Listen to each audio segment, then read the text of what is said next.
Voice of امریکہ کے Washington studios میں آپ سب کو خوش آمدید. آپ دیکھ رہے ہیں پروگرام ویو 360 اور میں ہوں اسد اللہ خالد.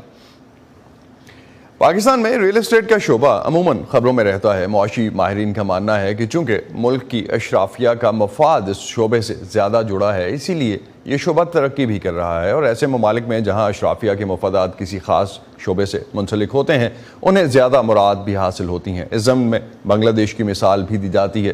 وہاں کی اشرافیہ کا مفاد انڈسٹریز یا صنعتی شعبے سے جڑا ہے، اسی وجہ سے بنگلہ دیش میں صنعتی ترقی ہوئی ہے. ایک اندازے کے مطابق پاکستان میں ریل اسٹیٹ یا پراپرٹی کے شعبے کا حجم کم از کم 10 کھرب ڈالر ہے، مگر اس سیکٹر میں اتنی ترقی ہونے کے باوجود ملک میں جمع ہونے والے ٹیکسز میں اس کا حصہ بہت کم ہے.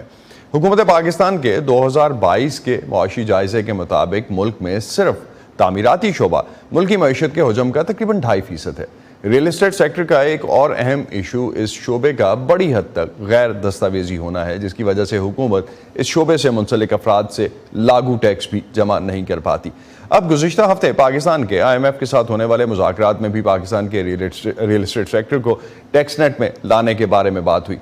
آج کے پروگرام میں ہم جائزہ لیں گے کہ پاکستانی معیشت میں ریل اسٹیٹ کا شعبہ کیسے اپنا کردار ادا کر رہا ہے. کیا اس شعبے میں ہونے والی ترقی کو حقیقی معاشی ترقی سے تعبیر کیا جا سکتا ہے؟ اگر ہم ریل اسٹیٹ والوں سے پوچھتے ہیں تو ان کا کہنا ہے کہ وہ پہلے سے ہی بہت سے ٹیکسز دے رہے ہیں، اور ملک میں مسلسل بے یقینی کی صورتحال سے پراپرٹی کی قیمتیں گزشتہ ایک سال میں 15% تک نیچے آ گئی ہیں. لیکن IMF سمجھتا ہے کہ یہ سیکٹر انڈر ٹیکس ہے. بزنس ریکارڈر کے علی خضر اس وقت ہمیں جوائن کر رہے ہیں، ان سے اس بارے میں بات کرتے ہیں. علی، بہت شکریہ. سب سے پہلے تو IMF کا جو کہنا ہے کہ IMF کے جو مذاکرات میں ہم نے دیکھا کہ اس شعبے پر بات ہوئی ہے، عالمی مالیاتی ادارہ کس طرح سے اس شعبے کو ٹیکس کروانا چاہتا ہے؟ دیکھیں، IMF تو کہتا ہے کہ پاکستان کے اندر ہر شعبے پہ، ہر جگہ پہ جو ہے ہر انکم پہ ٹیکس ہو وہ اور ایک جیسا ٹیکس ہو، اور وہ بالکل ٹھیک کہتا ہے کہ آپ اپنے ٹیکس کو براڈن کریں.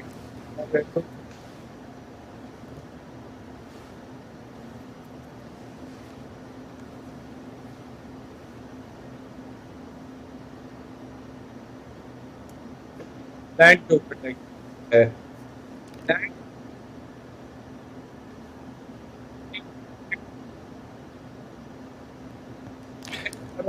علی سے دوبارہ سے رابطہ کرنے کی کوشش کرتے ہیں. تکنیکی خرابی کی وجہ سے علی کی آواز نہیں آ پا رہی. علی، I'm sorry I couldn't hear you before، لیکن آپ جس طرح سے بتا رہے تھے کہ IMF کس طرح سے ہر شعبے کو ٹیکس کرنا چاہتا ہے، لیکن اس کے لیے تو دستاویزی شعبہ ہونا بھی تو ضروری ہے. ڈاکومنٹڈ سیکٹر ہی تو ٹیکس ہو سکیں گے. جی بالکل، ڈاکومنٹڈ سیکٹر پہ ہی سارا ٹیکس ہوتا ہے، اور یہ ٹیکس نہیں کر پا رہے. انفارچونیٹلی بالکل ہی ایسی صورتحال ہے، اور یہ صورتحال کے اندر یہ ہے کہ پوری اکانومی اگر ڈاکومنٹ ہوگی تو ٹھیک ہوگا، بٹ پرابلم یہ ہے ڈاکومنٹ ہوئی ہے اس میں بہت زیادہ ٹیکس دے رہے ہیں، اور جو ڈاکومنٹ نہیں ہوئی اس پہ کوئی ٹیکس نہیں دے رہے. تو وہ گیپ اتنا بڑھتا جا رہا ہے کہ اس بڑے ہوئے گیپ کی وجہ سے جو ان ڈاکومنٹڈ کو ڈاکومنٹڈ کرنے کے اوپر آپ کو چیلنج بڑھتا جا رہا ہے، اور اس سے جو مارجنل ڈاکومنٹڈ ہے وہ ڈاکومنٹڈ پہ موو کرتا جا رہا ہے. اور ریل اسٹیٹ کے اوپر بھی مطلب آپ نے جو ریل اسٹیٹ کی پرائسز اتنی چلی تھی، وہ ریل اسٹیٹ والے زیادہ اس بات کو کہتے ہیں ٹرانزیکشن چلے اس پہ ٹیکس انہوں نے اگر کر دیا تو وہ ٹرانزیکشن تو کم ہونی چاہیے. اصل چیز تو ہے کنسٹرکشن، اور کنسٹرکشن ہو کے ریل اسٹیٹ کنسٹرکٹڈ جو بیچنا ہوتا ہے، اور اس کے جو وائبرنسی لاتا ہے، جو انڈسٹری کے اندر جو ساری جو نوکریاں بھی نکالتا ہے، سارا کچھ وہ دیکھیں تو کنسٹرکشن تو پچھلے سال 15% ڈاؤن ہے. تو وہ تو آپ کی جب تک کہ آپ کی اکانومی کی صورتحال بہتر نہیں ہوتی کنسٹرکشن اوپر نہیں آتی. دوسری بات، ریل اسٹیٹ کی پرائسز کا تعلق بڑا کلوزلی انٹرسٹ ریٹ سے ہے. آپ ہسٹوریکلی پاکستان کے اندر دیکھیں تو جب انٹرسٹ ریٹ اوپر رہے ہیں تو ریل اسٹیٹ پرائسز ڈپریس رہی ہیں، اور اس وقت آپ کی جو انٹرسٹ ہیں وہ اس وقت ہسٹورک ہائی پہ ہیں. اور اگر ہم اگلے سال کے ریئل پازیٹیو ریٹ بھی دیکھیں تو وہ بھی بہت ہائی ہیں. تو جب تک یہ انٹرسٹ ریٹ نیچے نہیں آتے مجھے ریل اسٹیٹ چلتی نظر نہیں آ رہی. اس میں ٹیکسیشن سے زیادہ پرابلم اس چیز کا ہے، جو یہ ہے جو لوگ ٹیکسیشن کو زیادہ کہہ رہے ہیں، بٹ میرے خیال میں ریل اسٹیٹ میں زیادہ بڑا پرابلم انٹرسٹ ریٹ کا ہے اور جنرل اکنامک سلو ڈاؤن کا ہے. تو علی، یہ دونوں چیزیں اور دونوں یہ شعبہ ٹیکس دے کون سے رہا ہے؟ کیونکہ جب بھی ہم آباد کے لوگوں سے بات کرتے ہیں یا جو باقی پراپرٹی کے کاروبار سے منسلک ہیں ان سے بات ہوتی ہے تو وہ تو سب سے پہلے یہ کہتے ہیں کہ ہم آلریڈی بہت زیادہ ٹیکسز دے رہے ہیں. کون سے ٹیکسز ہیں یہ؟ دیکھیں جی، ٹیکسز اس میں جو ہے وہ ایک انکم کے اوپر ڈیم ٹیکس انہوں نے دیا تھا. آئی ڈونٹ نو وہ ٹیکس ابھی چل رہا ہے کہ نہیں چل رہا. اس کے علاوہ جو ٹرانزیکشنز کے اوپر ٹیکس ہوتے ہیں جو صوبے لیتے ہیں، کیبیا ویلیویشن ہے اور ایک وہ ویلیویشن ہے، وہ ٹیکسز دے رہی ہے. وہ ایگزیکٹ اماؤنٹ کیا ہے یہ تو مجھے آپ کو دیکھ کے بتانا پڑے گا. میں مطلب ایک بٹ پرابلم یہ ہے کہ وہ ریئل اسٹیٹ انکم کے اوپر کسی طرح کی انکم پہ اتنا ٹیکس نہیں لیا جا رہا جتنا ٹیکس یہ ایک جو آپ سیلریڈ کلاس ہے یا کارپوریٹ کے اندر جو لوگ رہتے ہیں ان سے لیا جاتا ہے. تو اگر ٹیکسیشن نئی انٹروڈیوس کروائی جاتی ہے، یہ جو انڈر ٹیکسیشن جس طرح سے بات ہم اس سے پہلے بھی کر رہے تھے ڈاکومنٹیشن کے حوالے سے، اگر آئی ایم ایف کہہ رہا ہے کہ یہ شعبہ انڈر ٹیکسڈ ہے تو would you agree to that? دیکھیے جی، آئی ایم ایف کہہ رہا ہے کہ شعبہ انڈر ٹیکس ہے تو لینڈ کا ٹیکس آپ کا نہیں پورا ہوتا. جو لینڈ ہے اس کے اوپر ٹیکس نہیں ہے، اور وہ لینڈ کا ٹیکس لگانا صوبوں کا اور شہروں کا کام ہے. وہ حکومت پاکستان کا فیڈرل گورنمنٹ کا کام نہیں ہے. اب پاکستان کا پورا جو لینڈ ٹیکس کلیکٹ ہوتا ہے وہ انڈیا کے شاید ایک آدھا صوبے اس سے زیادہ کلیکٹ کر لیتا ہوگا. تو ہمیں اس کی طرف جانا ہے کہ ہم اپنے لینڈ ٹیکس کو کیسے بہتر کر سکیں. اور وہ آئی ایم ایف کہتا رہے گا، لیکن وہ چونکہ آئی ایم ایف کی ڈیلنگ فیڈرل گورنمنٹ سے ہوتی ہے، وہ فیڈرل گورنمنٹ کا ڈومین ہی ہے، تو وہ میرا نہیں خیال وہ لگے گا ابھی. تو 2025 کے بجٹ کے حوالے سے آپ سمجھتے ہیں کوئی ایسی تجاویز ہیں جن کی وجہ سے اس شعبے پہ کوئی امپیکٹ آئے؟ جی، کوئی نہ کوئی انڈائریکٹ فارم میں شاید وہ ٹیکس لگا دے تو کر لے. ابھی تک تجاویز تو میں نے ایسی نہیں دیکھی ہیں، لیکن ایسی کوئی چیز ہو سکتی ہے. بٹ اگین میں آپ کو یہ بتاؤں کہ ریئل اسٹیٹ آلریڈی ڈپریسڈ ہے، اور اس میں اس وقت تک اپ ٹیک نہیں آئے گا جب تک انٹرسٹ ریٹ نیچے نہیں آئیں گے. اور ٹیکس سے زیادہ اس کا انٹرسٹ ریٹ کا تعلق ہے اور اکنامک سلو ڈاؤن کا تعلق ہے. میں نے آپ کو بتایا کنسٹرکشن بھی 15% سے نیچے ہے، تو کنسٹرکشن کا 15% سے نیچے ہونا اور ریئل اسٹیٹ میں ٹرانزیکشن کم ہونے میں بہت تعلق انٹرسٹ ریٹ کا بھی ہے. وہ نیچے آ جائیں گے تو دیکھیے گا ٹرانزیکشن خود ہی شروع ہو جائیں گے. تو جب ہم سٹاک مارکیٹ کی بات کرتے ہیں جو کہ آج ہائیسٹ ایور بند ہوئی ہے، اس کے کانٹیکسٹ میں جب دیکھتے ہیں تو سیمنٹ سیکٹر تو گرو کر رہا ہے وہاں بھی. ہاں، ویسے بات تو یہ آپ کی بات یہ بھی ٹھیک ہے کہ سٹاک مارکیٹ اوپر چل رہی ہے، ریئل انٹرسٹ ریٹ تو وہاں پہ بھی امپیکٹ کرتے ہیں. بٹ میں آپ کو دیکھوں سٹاک مارکیٹ کو آپ 2016 سے ابھی تک پرفارم نہیں کی تھی. وہ 2016 میں اپنا جو 52,000 کا اس نے انڈیکس کیا تھا، وہ ابھی کچھ مہینے پہلے اس نے توڑا ہے. KSE 30 انڈیکس تو ابھی بھی 2016 کی پیک پہ نہیں پہنچا، اور آپ کی ویلیویشن جو ہے وہ اس وقت 7-8 کے پی سے جو نیچے آ کے 2-3 کے پی پہ آ گئی ہوئی تھی. تو سٹاک مارکیٹ میں وہ ایک وہ جو تھا نا، وہ کیچ اپ ہے. وہ سٹاک مارکیٹ کیچ اپ کر رہی ہے اور یہ کرتی رہے گی اگلے 2-3 سال. جبکہ ریئل اسٹیٹ مارکیٹ دیکھیں وہ اس کو آلریڈی پچھلے 2016 کے بعد ہمیں بوم مل چکا ہے. تو وہ میرا خیال میں یہ ایک بنیادی وجہ فرق ہے جو سٹاک مارکیٹ چل رہی ہے اور یہ نہیں چل رہی. پیک آؤٹ ہو رہی ہیں ایک سائڈ پہ چیزیں. بہت شکریہ علی خضر آپ کا، آپ ہمارے ساتھ تھے. نہیں، میں پیک آؤٹ نہیں ہو رہی، میں کہہ رہا تھا سٹاک مارکیٹ باٹم آؤٹ ہو گئی تھی، اب وہ آگے چیزیں جو ہے وہ کیچنگ اپ چل رہی ہیں. میں پراپرٹی مارکیٹ کو ریفر کر رہا تھا کہ آپ سمجھتے ہیں کہ پراپرٹی مارکیٹ وہ پیک وہ 2021-22 میں ہو گئی تھی، تو وہ اب ذرا ٹائم لگے گا. جب انٹرسٹ ریٹ نیچے آئیں گے تو اوپر جائے گی. اسی کی طرف ریفر کر رہا تھا. بہت شکریہ علی، بہت شکریہ آپ کا. Thank you. ایک ایسے وقت میں جب پاکستان میں تقریباً تمام شعبہ زندگی جمود یا تنزلی کا شکار ہیں، ریئل اسٹیٹ یا پراپرٹی کے کاروبار میں کچھ حد تک ابھی بھی کام ہو رہا ہے. پاکستان میں پراپرٹی کا کاروبار نوجوانوں کو روزگار کیسے دے رہا ہے، نصر الاسلام سے جاننے کی کوشش کرتے ہیں. اسلام آباد کی رہائشی نینا ملک نے قانون کے شعبے کو اپنانے کے لیے LLB LLM کے علاوہ MBA کی ڈگری بھی حاصل کی. قانون کی تعلیم مکمل ہونے پر انہوں نے کچھ عرصہ بطور وکیل اسلام آباد ہائی کورٹ میں قانون کی پریکٹس بھی کی، مگر پھر اپنے معاشی حالات کو مد نظر رکھتے ہوئے انہوں نے پراپرٹی کے کاروبار میں قسمت آزمائی کا فیصلہ کیا. نینا آج ایک معروف ریئل اسٹیٹ کمپنی میں بطور سینئر مینیجر کام کر رہی ہیں اور اپنے فیصلے سے مطمئن ہیں.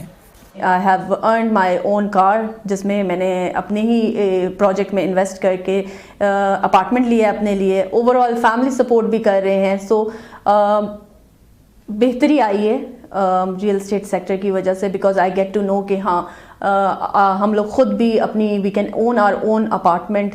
نینا ملک آج کمپنی کی فیصلہ سازی کے امور میں بھی اہم کردار ادا کر رہی ہیں. وہ سمجھتی ہیں کہ نوجوان نسل اور خاص کر خواتین کے لیے ریئل اسٹیٹ متبادل روزگار کے طور پر ایک بہترین پلیٹ فارم ہے.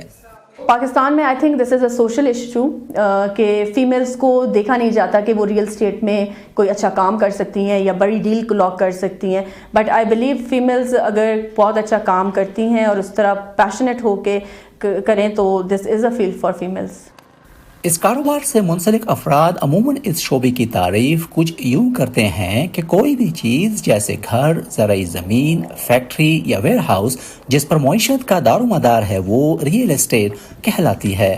ماہرین کے مطابق پاکستان کی زیادہ تر معیشت کے ٹیکس نیٹ سے باہر ہونے کے باعث اس انڈسٹری کے حجم کا صحیح معنوں میں اندازہ لگانا ممکن نہیں، مگر کچھ اندازوں کے مطابق اس صنعت کا سالانہ حجم $30 ارب کے لگ بھگ ہے، جس میں مقامی افراد کے ساتھ ساتھ اوورسیز پاکستانی بھی سرمایہ کاری کرتے ہیں. پاکستان ایک ایگریکلچرل کنٹری تھی اور اس میں لینڈ کی بڑی امپورٹنس رہی ہے شروع سے ہی، چاہے وہ ایگریکلچر کے لیے ہو گھر کے لیے ہو. تو people have tendency to store their savings in terms of real estate, اور ریئل اسٹیٹ پاکستان میں اپریشیٹ ہی ہوتا ہے، گرو ہی کرتا ہے، کیونکہ اس کا آپ کی آبادی بڑھ رہی ہے، آپ کی یوزیج زیادہ ہے، تو ایونچولی اٹ ہیز اپریسیشن جو شاید باقی چیزیں پاکستان میں اس طرح نہیں دے سکتی. ایک ایسے وقت میں جب ملک کی معیشت ایک بحران سے دوچار ہے تو اربوں ڈالر کی اس صنعت اور اس سے جڑے لوگوں کو کس صورتحال کا سامنا ہے، اس کا جواب ماہرین کچھ یوں دیتے ہیں. اس طریقے سے ڈاکومنٹڈ نہیں جیسے ہونا چاہیے، تو ظاہر ہے کہ یہ ایک انویسٹمنٹ اپرچونٹی ہے. سیکنڈ، اس میں چونکہ ریگولیٹڈ نہیں ہے، آپ ابھی کوئی ایسا لا نہیں جو کہ بلڈر کو، ڈیولپر کو باؤنڈ کرے کہ اگر وہ کوئی پروجیکٹ شروع کر رہے ہیں تو ان کو اتنے عرصے میں جتنے عرصے کا انہوں نے کنزیومر کے ساتھ کمٹمنٹ کیا ہے واقعتاً اس کو وہ پورا کر دیں گے. تو لوگ جو ہیں، کچھ لوگ تو اعتماد میں اس میں انویسٹ کیے جاتے ہیں، کچھ اس لیے انویسٹ کرتے ہیں کہ یہ ڈاکومنٹڈ نہیں، یہ ایک آسان سورس ہے ٹیکس اویڈڈ منی کو پارک کرنے کا. کچھ لوگ اس لیے انویسٹ کر رہے ہوتے ہیں کہ چونکہ اس میں ملٹی پلائی ہوتا ہے پروفٹ. یہ لوگوں کے لیے ایک ایزی منی ہے جہاں پہ کہ پیسہ پارک کیا جا سکتا ہے، اور یہی وجہ ہے کہ ہمیں اس میں ایک موومنٹ جو ہے وہ نظر آ رہی ہے انویسٹمنٹ میں. اس وقت ملک میں سیاسی عدم استحکام کے پیش نظر پراپرٹی کا کاروبار بھی سست روی کا شکار ہے. تاہم نینا ملک کا کہنا ہے کہ اس شعبے میں ترقی رک نہیں سکتی، کیونکہ پاکستان کی تیزی سے بڑھتی ہوئی آبادی کی ضروریات میں بھی اضافہ ہو رہا ہے. البتہ مستقبل میں زیادہ رجحان بلند و بالا عمارتوں کی صورت میں ہوگا. نظر الاسلام، وائس آف امریکہ، اسلام آباد. پاکستان کا ریئل اسٹیٹ سیکٹر کتنا پیداواری یا غیر پیداواری ہے اور ملکی معیشت میں کیا کردار ادا کرتا ہے، اس پہ بات کرتے ہیں ڈاکٹر ندیم الحق سے. پائیڈ کو ہیڈ کر رہے ہیں، اس وقت ہمارے ساتھ موجود ہیں. ڈاکٹر صاحب بہت شکریہ آپ کا ہمیں جوائن کرنے کا. پاکستان میں ریئل اسٹیٹ سیکٹر میں سرمایہ کاری ہی بہترین سرمایہ کاری سمجھی جاتی ہے، ایسا کیوں ہے؟ یہ سرمایہ کیا ملکی معیشت میں کوئی کردار ادا کرتا ہے؟ اسد صاحب، یہ لگتا ہے اب میڈیا آپ لوگوں سے ہی بات کرتا ہے، آپس میں ہی آپ لوگ یہ متھ بنا کے بیٹھتے ہو. بہت ساری سٹوریز بنتے آپ کہتے ہیں ماہرین. کون سے ماہرین؟ مجھے بھی بتا دیں، میں ان کو مل لوں. یہ بھی عابد صاحب نے کہا ہے کہ ریئل اسٹیٹ میں بڑا پیسہ بنتا ہے، ان سے کہ میرے سے پیسہ لے لیں اور مجھے بنا کے. میں تو جس لوگوں کو جانتا ہوں انہوں نے پاکستان میں ریئل اسٹیٹ میں کوئی پیسہ نہیں بنایا. ہم ملک ریاض ٹائپ لوگ، علیم خان ٹائپ لوگ، جنہوں نے تھوڑا بہت بنایا. بٹ فار گاڈ سیکس، امریکہ میں بھی دیکھ لیں، real estate is the leading indicator even in the US. Housing starts پہ آپ کی مارکیٹ چلتی ہے ہر مہینے. Housing starts دیکھیے، یہ یہاں کی میڈیا نے شور مچایا ہوا ریئل اسٹیٹ. مجھے سمجھ نہیں آتی، ہم اس پہ کتابیں بھی لکھ بیٹھتے ہیں سب کچھ کہ ریئل اسٹیٹ ہاں کوئی خاص نہیں ہے. اول ایک تو پہلی چیز ہے کنسٹرکشن انڈسٹری اس ملک میں ہے ہی. پاکستان کا نام ہم نے لکھا ہے، میں نے غلط ٹی شرٹ پہنی ہوئی ہے، میں نے یہ پہنی ہوئی ہے پلاٹس پروٹوکول والی. ایک ٹی شرٹ ہے ہمارے پاس پلاٹستان. یہ پلاٹستان نہیں، یہاں پلاٹس بنتے ہیں، ریئل اسٹیٹ نہیں بنتا. ریئل اسٹیٹ ہوتی ہے بلڈنگیں. بلڈنگیں تو اس ملک میں بنتی نہیں اصل صاحب. لیکن ڈاکٹر صاحب بنانے کی اجازت ہی نہیں. آپ بالکل صحیح کہہ رہے ہیں، بلڈنگ بنانے کی اجازت، اور خاص طور پہ ابھی علی بھی ریفر کر رہے تھے کہ جس طرح کا انٹرسٹ ریٹ ہے اس میں شاید بلڈنگ بنائیں گے بھی آپ کیا. لیکن پلاٹ تو بک رہے ہیں نا. آپ نے جو پلاٹستان کا ذکر کیا، سب سے زیادہ پیسہ ڈمپ تو وہیں ہوا جا کے. ابھی کچھ دیر پہلے آپ نے سنا ہی ہوگا، ہم جو ڈاکٹر عابد سلیری کی بات سن رہے تھے وہ بھی یہی کہہ رہے تھے کہ سارا پیسہ پاک تو یہیں ہو رہا ہے آگے. بالکل غلط بات ہے. میں عابد کو کہیں ٹائم میں سے لے اور جا کے ڈمپ کر کے بنا کے خود کتنے پیسے اس میں دیے. دیکھیے جی ایک چیز ہے پاکستان میں بہت متس چل رہی ہیں. ہم اس پہ روز کرتے ہیں, ہم نے پچھلے 2 دن اکنامک فیسٹ بھی کیا. متس چل رہی ہیں ریئل اسٹیٹ میں, یہ ہو رہا ہے وہ ہو رہا ہے. میں آپ کو بتاؤں ریئل اسٹیٹ میں کتنے لوز ہیں. فار ایگزامپل چل سوئی گیس ہاؤسنگ سوسائٹی بیٹھ گئی ہے, راوین ہاؤسنگ سوسائٹی بیٹھ گئی تھی, 30 سال بیٹھی رہی. ٹھیک ہے, 1000 ایسی سوسائٹی تھے جو بیڑا کر کے اول تو سوسائٹی بنتی کیوں, کیونکہ بیوروکریٹس بنانا چاہتے ہیں. یہ ریئل اسٹیٹ کا مسئلہ نہیں ہے. پلاٹس جو بکتے ہیں کبھی کبھی پرائس چڑھ جاتی ہے, ہم نے اس کا حساب لگایا ہوا. پلیز تھوڑا سا اپنے ریسرچ ٹیم کو کہیں نا کہ ہماری ویب سائٹ پہ ہم نے حساب لگایا ریئل اسٹیٹ میں تو زیادہ ریٹرن نہیں ہے, پیپر بھی چھاپا ہوا لکھا ہوا ہے. I wish you had shown it. اور آپ کہتے ہیں 10 کروڑ کا ریئل اسٹیٹ کی value, 10 crore is 10 times the size of GDP. GDP ہمارا 350 ارب کا ہے, آپ کہتے ہیں 10 کروڑ, پھر آپ کہتے ہیں 30 ارب کی اس میں ہو. کیا ہے, مجھے تو یہ اسٹیٹسٹکس نہیں سمجھ آ رہے اور مجھے کوئی رپورٹ نہیں سمجھ آ رہی کہ ریئل اسٹیٹ میں کیا اتنا بڑا پروبلم ہے. ریئل اسٹیٹ اچھا انوینٹری جو پڑی ہے جو تھوڑا بہت ہے وہ بکتا ہی نہیں, اور ایک سوسائٹی 30 سال میں بنتی ہے. DHA کا فیز 9-10 جو ہے 30 سال سے بن رہا ہے, ابھی تک ختم نہیں ہوا, نہ ختم ہونے کے نزدیک ہے. اگر انڈیا میں یہ لوگ کہتے ہیں انڈیا میں ریئل اسٹیٹ ویلیو دیکھیں, دبئی میں ایک پلاٹ دلی میں ایک پلاٹ پاکستان کے کسی بھی اسلام آباد سے 15-20 گنا زیادہ اس کی ویلیو ہے. ہمارے تو ریئل اسٹیٹ کی ویلیو کوئی خاص نہیں ہے. اگر آپ دیکھیں اسلام آباد میں دا بیسٹ ایریا میں آپ کو $1 ملین سے کم میں مل جاتا ہے, سب سے اچھے ایریا میں, اور وہ بھی امریکہ میں تو آپ کو کم ایریا کا ملتا ہے تو بڑے ایریا کا ملتا ہے. لیکن ڈاکٹر صاحب ایک چیز بنی ہوئی ہیں, آپ بالکل صحیح کہہ رہے ہیں, کہانیوں کو دیکھ رہے ہیں آپ, ہماری ریالٹی نہیں دیکھ.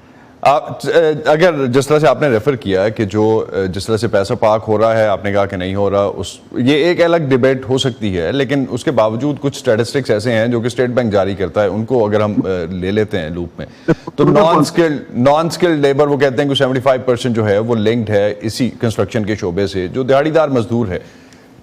کیا ان کا رول کہاں تک بچتا ہے؟ وہاں تک تو رول پلے کر رہا ہے نا کچھ نہ کچھ, یہ کنسٹرکشن سیکٹر یا ریئل اسٹیٹ سیکٹر. 15% کی کمی آئی ہے, آپ کا اکنامک سروے تو یہی کہتا ہے. دیکھیے جی کنسٹرکشن سیکٹر میں نے کہا ہے نا پوری دنیا میں از اے لیڈنگ سیکٹر, پاکستان نہیں, امریکہ میں دیکھ لیں, آپ کی میچور اکانومی ہے امریکہ, ابھی بھی housing starts makes the economy اور breaks the economy. Construction sector human being جو ہیں, ہم لوگ جو ہے کام کرتے ہیں کنسٹرکشن میں. اگر آپ کنسٹرکشن سیکٹر آپ کا ٹھیک نہیں تو کیا ہوگا؟ تو کنسٹرکشن سیکٹر کو مانا بڑا امپورٹنٹ اور مانا ہونا بھی چاہیے امپورٹنٹ. پر اس ملک میں کنسٹرکشن جیسے انڈسٹری ہر چیز کی بربادی کی گورننس نے رہ گیا معاملہ. IMF میرا پرانا ادارہ, میں آپ کو بتا میں کام کرتا رہا ہوں, انفارچونیٹلی ان کی بھول ہے کہ ایک ہی چیز ملک میں ٹیکس لگا کے ہم نے اس ملک کا بیٹا کر دینا. ٹیکس کے علاوہ اور بھی بہت ساری چیزیں, لوگوں کو کام بھی کرنا چاہتا ہے لگا دو. ہم ٹیکس کس لیے لگاتے ہیں میں آپ کو یہ دکھاتا ہوں, اس لیے لگاتے ہیں کہ میں نے ٹی شرٹ بھی پرکس پلاٹ پروٹوکول کہ ہم لگاتے ہیں ٹی شرٹ کے سرکاری خرچے بڑھ, ہم لگاتے ہیں ٹیکس کے سرکاری خرچے بڑھ جائے. ہم ایسے کہتے ہیں کہ سرکاری خرچے کم کریں بجائے اس کے کہ آپ ٹیکس دیں. ہمارے سرکاری خرچے تو بیسیکلی IMF کے ساتھ جو نیگوشیشن, ڈاکٹر صاحب اس پہ ایک اور نشست رکھیں گے کہ IMF کس طرح سے نیگوشیٹ کر رہا ہے پراپرٹی کے حوالے سے. آج کچھ ہم بات کر رہے تھے, اس پہ آپ کی اوپینین میں لینا چاہ رہا تھا. بہت شکریہ آپ کا, آپ نے ہمیں جوائن کیا اس حوالے سے. پاکستان میں سرمایہ کاری کے لیے بیرون ملک پاکستانیوں کے پاس سب سے آسان آپشن ریئل اسٹیٹ سیکٹر کو یا پراپرٹی سیکٹر کو سمجھا جاتا ہے. پاکستان کے مرکزی بینک کے مطابق 2022 تک پاکستان میں آنے والے ریمیٹنسز یا ترسیلات زر میں سے تقریباً 50% ملک کے ریئل اسٹیٹ سیکٹر میں سرمایہ کاری میں لگ رہے تھے. پاکستان میں ان دنوں ریئل اسٹیٹ سیکٹر جو ہے وہ مندی کا شکار ہے, اور لیکن کچھ عرصہ پہلے تک اگر ہم بات کرتے ہیں تو اس کاروبار سے منسلک ہو کر بہت سے لوگوں نے محض خواب بیچ کر کم وقت میں خوب منافع بھی کمایا. یہ کاروباری لوگ خواب کیسے بیچتے ہیں, آئیے جانتے ہیں محمد ثاقب کی اس رپورٹ میں. ایک تازہ ریسرچ کے مطابق پاکستان میں اس وقت 1 کروڑ سے زائد مکانات کی کمی ہے, اور اس کمی کو پورا کرنے کے لیے سرکار کے ساتھ پرائیویٹ شعبہ بھی ہاؤسنگ سوسائٹیز بنا کر تعمیراتی سرگرمیوں میں شریک ہوتا ہے. لیکن بڑے شہروں جہاں رہائش کی کمی کا مسئلہ زیادہ سنگین ہے, وہاں مصنوعی طور پر قیمتوں کو بلند رکھنا عام بات ہے. مارکیٹ کو آرٹیفیشل طریقے سے اوپر لے کے جانے کے لیے سٹہ کھیلا جاتا ہے, اور اس کے مقاصد کیا ہوتے ہیں؟ اس کے مقاصد پیسہ کمانا ہی ہوتے ہیں. مگر یہ کیا کس طرح سے جاتا ہے, اس کا میکینزم کیا ہے, اس کے لیے ہمیں تھوڑا ذرا ڈیٹیل میں جانا پڑے گا. دیکھیں سٹا کھیلنے کے لیے سب سے پہلے کوئی اسپیکولیشن چاہیے ہوتی ہے, کوئی پازیٹیو قسم کی اینٹیسپیشن ہو, کوئی اسپیکولیشن ہو جو کہ بلڈ اپ ہو جائے کسی بھی جگہ کے حوالے سے یا کسی بھی انڈسٹری کے حوالے سے. اس پوائنٹ کے اوپر جو سٹا کھیلنے والے حضرات ہوتے ہیں, جن کو عرف عام میں سٹوری بھی کہا جاتا ہے, وہ مارکیٹ میں ایکٹیویٹ ہوتے ہیں. جب سٹوری حضرات جو ہیں ٹوکن لگاتے ہوئے چلے جاتے ہیں چیزوں کے اوپر, تو اس کے بعد آتا ہے پھر آپ کا اسپیکولیٹو قسم کا بائر, جو کہ اس اسپیکولیشن کی بیس کے اوپر جو کہ پازیٹیو ہوتی ہے خریداری کرنے کے لیے مارکیٹ میں انٹری لیتا ہے. جب وہ مارکیٹ میں انٹری لیتا ہے تو سٹوری پہلے سے ہی تمام اویلیبل انوینٹریز کے اوپر اپنے ٹوکن فٹ کرتے ہوئے جا چکے ہوتے ہیں, تو اس وجہ سے مارکیٹ میں چیزوں کی سپلائی کی شارٹیج کریٹ ہو جاتی ہے. جو مارکیٹ میں انٹر ہوتا ہے اس کے پاس اور کوئی چارہ نہیں ہوتا کہ ماں سوائے اس کے کہ وہ جو سٹوری نے ٹوکن فٹ کیا ہوا ہے وہ ان سے بائی کریں ایٹ اے پریمیم پرائس. بہت سارے اچھے بلڈرز ہیں اور ڈیولپرز ہیں جنہوں نے پروجیکٹس اپنے مکمل کر رہے ہیں, لوگوں کو ٹائملی پوزیشن دیے, اور بہت سارے ایسے بھی ہیں جن لوگوں کی پراپرٹی جو تھی وہ مطلب تھوڑی سی تھی جگہ, اور اس کے اندر بے انتہا پلاٹس بھیج دیے, فائلز بھیج دیں اور غلط کام کیا. لیکن ماضی میں صورتحال مختلف تھی. زمین پر ڈیولپمنٹ ہونے کے بغیر ہی محض فائلوں کی خرید و فروخت ہی سے پلاٹوں اور فلیٹس کی قیمتیں دگنی تگنی اور چگنی ہوتی چلی گئیں, اور یہ بہت سے پروجیکٹس عام آدمی کی پہنچ سے دور ہو گئے. ایسے میں صرف ایک خاص طبقہ ہی ملک میں رہائشی مکانات کی بڑھتی ہوئی قیمتوں کو افورڈ کر پا رہا تھا. لیکن حالیہ عرصے میں جب ملک کے معاشی حالات خراب ہونے لگے تو سرمایہ کاروں نے پیسہ ریئل اسٹیٹ کے بجائے بینکوں میں رکھنے کو ترجیح دی, اور یوں اس جانب خریداری کا رجحان مزید کم ہو گیا. اس وقت جو ہے ریئل اسٹیٹ کرائسس میں, ڈیپ کرائسس میں, ریزن از کہ cost of construction has doubled in the last 3 years. جو اسٹیل ہے that was 90,000 rupees per metric ton in 2020-21. اس وقت جو 2,70,000 پر میٹرک ٹن ہے. جو سیمنٹ کا بیگ ہے دیٹ واز 400 to 500 روپیز, اس وقت وہ 1,200 اور 1,300 روپے کا ہے. اسی طرح جو ایگریگیٹس ہیں ان کی پرائسز بھی 3 times ہو گئی بیکاز آف دی انفلیشن. یہ ساری کی ساری جو چیزیں ہیں they are directly governed with the oil prices, کیونکہ ٹرانسپورٹیشن کاسٹ ان کی بہت زیادہ آتی ہے, اور لیبر کاسٹ جو ہے وہ بھی بہت زیادہ بڑھ گئی ہے. اب خریدار کم ہونے کا اثر یہ پڑا ہے کہ مکانات کی قیمتوں میں کسی حد تک استحکام دیکھا جا رہا ہے, جبکہ کئی پوش علاقوں میں تو پراپرٹی کی قیمت میں مسلسل کمی دیکھنے میں آ رہی ہے. اس وقت جو ریئل اسٹیٹ کا ایک اور نئے پروجیکٹ جو نہیں آ رہے یا بہت کم آ رہے ہیں, اس کی وجہ یہ ہے کہ انویسٹر جو ہے اس وقت بہت زیادہ شائع ہیں, وہ انویسٹ نہیں کر رہے ہیں. دا مین ریزن ہے اس کا بینک جو ہے وہ تقریباً 20% کے قریب جو ہے وہ انٹرسٹ دے رہا ہے. تو وہ کہتا ہے کہ انویسٹر یہ جس کے پاس پیسہ ہے کہ میں بینک پہ پیسہ رکھوا دیتا ہوں, 4 سال کے اندر وہ ڈبل ہو جائے گا, 4 سال کے بعد دیکھیں گے کہ اگر یونٹ خریدنا ہوگا تو وہ خرید لیں گے. ماہرین کا کہنا ہے کہ ریئل اسٹیٹ مارکیٹ میں استحکام لانے کے لیے ایسے قوانین لاگو کرنے کی ضرورت ہے جس سے اس شعبے میں صرف سرمایہ کاروں اور بلڈرز ہی کو فائدہ نہ پہنچے, بلکہ عام آدمی کو بھی مناسب قیمتوں پر مکانات مل سکیں. اس کے لیے پالیسی تشکیل دے کر ذمہ دار اداروں کو اپنا کردار ادا کرنا ہوگا. Muhammad Saqib, voice of America, Karachi. Property کی قیمتیں اپنی جگہ پہ اور ریل اسٹیٹ سیکٹر میں گروتھ یا نان گروتھ اپنی جگہ پہ, لیکن عام آدمی کے لیے گھر بنانا جس طرح اس وقت پاکستان میں مشکل ہے, اس حوالے سے ڈیفرنٹ ڈیولپمنٹ کمپنیز جو ہیں وہ جب بات کرتی ہیں, جو تھنک ٹینکس بات کرتے ہیں, تو ان کے خیال میں یہ ابھی بھی ایک بہت بڑا کرائسس ہے جو کہ بڑھتا جا رہا ہے. جس طرح سے پراپرٹی کی قیمت عام آدمی کی پہنچ سے باہر ہو رہی ہے, پراپرٹی بنانے کی قیمت عام آدمی کی پہنچ سے باہر ہو رہی ہے, وہ ایک ایسا کرائسس ہوگا جس کو آنے والے وقتوں میں حکومتوں کو ڈیل کرنا پڑے گا. اسی پہ ختم کرتے ہیں آج کا ویو 360. اسٹے سیف, اور پاکستان اور خطے سمیت دنیا بھر کی اہم خبروں اور دلچسپ معلومات کے لیے آپ آ سکتے ہیں ہماری ویب سائٹ urduvoa.com پر, اور یہ سارا کانٹینٹ آپ کو ہمارے سوشل میڈیا پلیٹ فارمز پر بھی ملے گا. اب تک کے لیے اتنا ہی. اسد اللہ خالد کو اجازت دیجیے. خدا حافظ.